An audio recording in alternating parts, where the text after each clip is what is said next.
On today's show, the Washington Wizards hire former Clippers general manager Michael Winger as their new president of basketball operations. What does this new era of front office management mean for the Wizards moving forward? How will it impact the futures of Bradley Beal and the looming free agencies of Kristaps Porzingis and Kyle Kuzma, as well as what the Wizards decide to do with the 8th overall pick in the draft? Are they headed for a rebuild or simply a retooling? It's all coming up right here at Locked On NBA.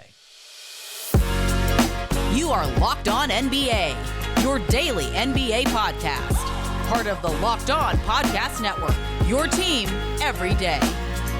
What's up and welcome to another edition of Locked On NBA, the biggest stories with the local experts. I'm your host, Jackson Gatlin, also host of Locked On Rockets right here on the Locked On Podcast Network. Now, today's episode is brought to you by PrizePicks. It's Eastern Conference Finals Game 7, and I think I'm taking Jason Tatum to score more than 26.5 points. Or what about Bam Adebayo to have more than 7.5 rebounds? How about Jimmy Butler to have less than 6.5 assists? Or what about Jaylen Brown to have fewer than 3.5 three-pointers made? So what is PrizePicks? It's daily fantasy sports, but how does it work? Basically, you pick 2 to 6 players. If they score more or less than their PrizePicks projection, you can win up to 25 times back on your money on any entry you submit. There's no competing against other people. It's just you versus the projections available. And PrizePicks offers projections on any sport that you watch. That's not just the NBA. They've got you for NFL, MLB, NHL, everything. Entries can be made in 60 seconds or less. It's that simple. They're safe. They offer fast withdrawals, currently operational in over 30 states and Canada. And right now, every day of the NBA playoffs and finals, one PrizePicks user will win a chance at becoming a millionaire. But you have to download the app to find out how. So download the PrizePicks app or go to prizepicks.com to sign up and play daily fantasy sports. First-time users can receive a 100% instant deposit match up to $100 with promo code LOCKEDON. That means if you deposit $100, PrizePicks will give you $100. If you deposit $50, PrizePicks will give you $50. So don't forget to enter promo code LOCKEDON at sign up for an instant deposit match up to $100. Joining us now is the host of Locked On Wizards, Brandon Scott, who you can track down wherever you listen to your podcasts and on YouTube. Just search Locked On Wizards. And Brandon, the Wizards have found their replacement for Tommy Shepard, hiring former Clippers general manager Michael Winger to oversee basketball operations moving forward.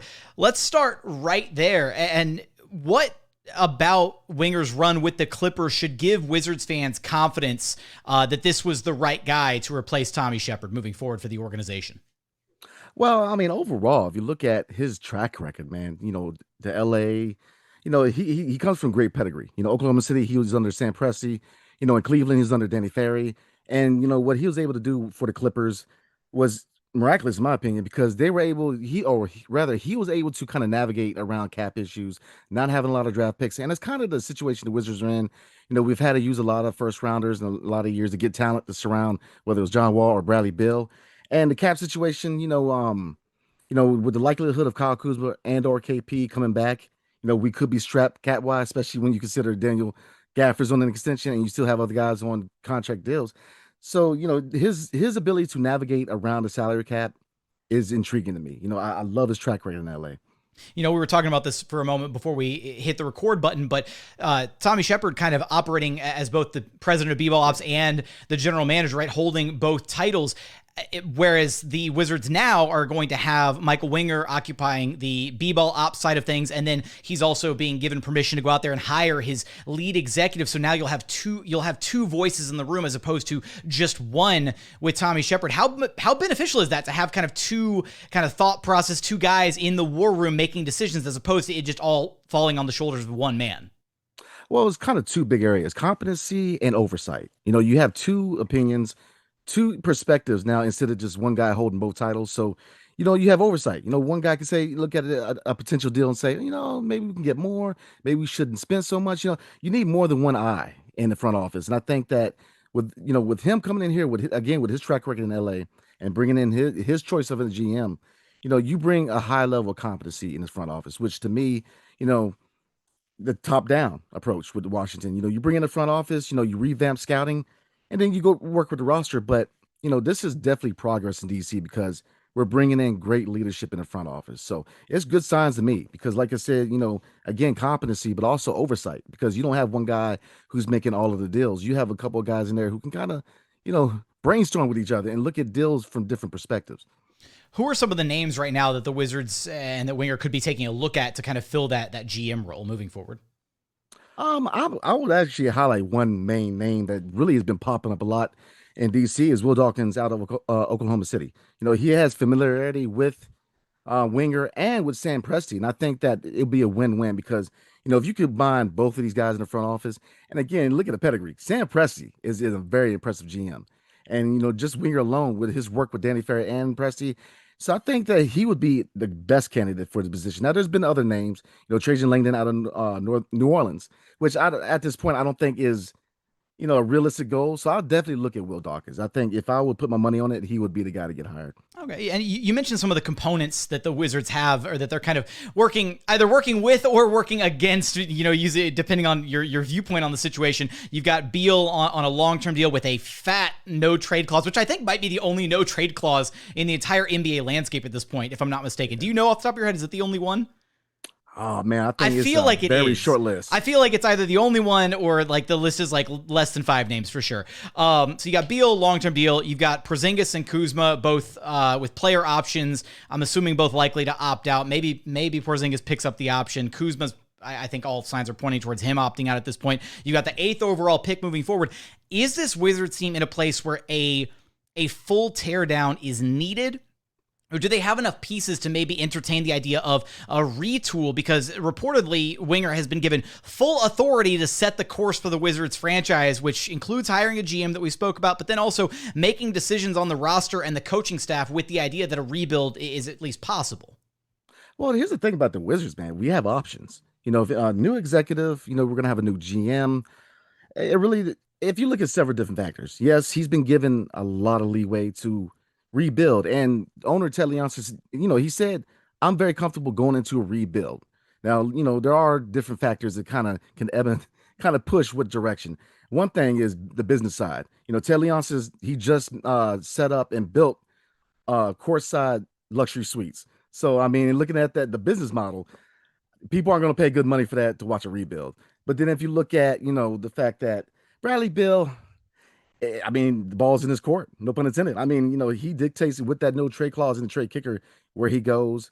We do have the Wizards all-time scoring record coming up. So I know that, he's been commented that he definitely wants that record, and I get it. So there's a lot of different factors. His contract is a monster, but is it untradeable? No.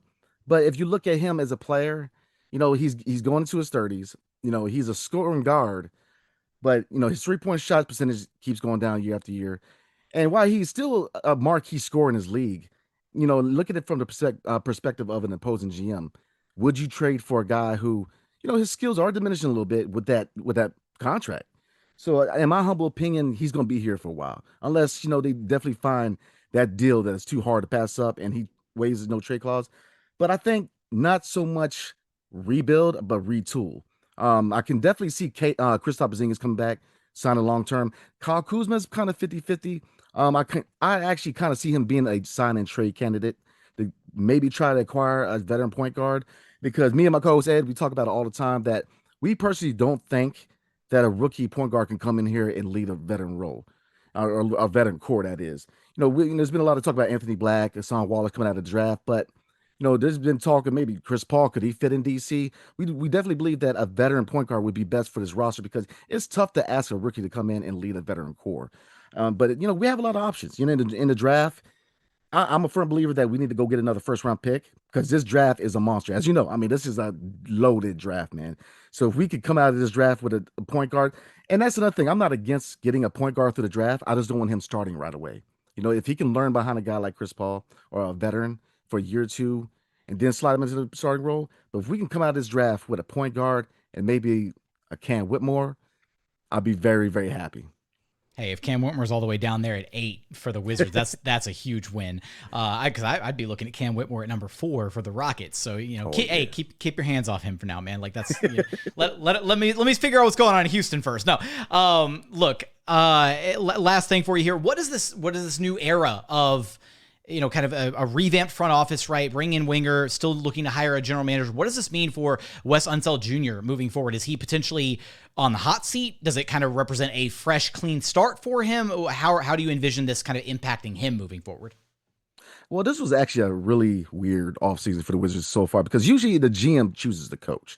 We retained the coach, and I felt like it was a little too early, especially if you look at a lot of these candidates that just got fired. I mean, Monty Williams, the list goes on for, coaches that have playoff and championship experience. Once unsettled, I would best believe he goes on a hot seat because this new general manager and this new president, they're definitely evaluating him this year. So it definitely behooves him to kind of take that leap going from year 2 to year 3 because Wes Unseld, he's not a terrible coach being a first time head coach going in year 2, but he's had his issues.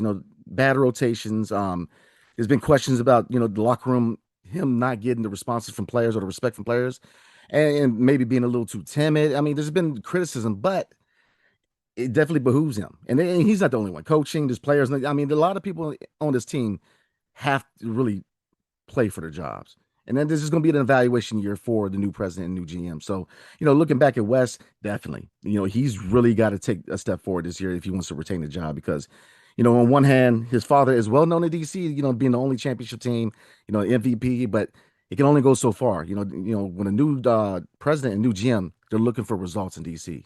So I would definitely believe he's on a hot seat this year.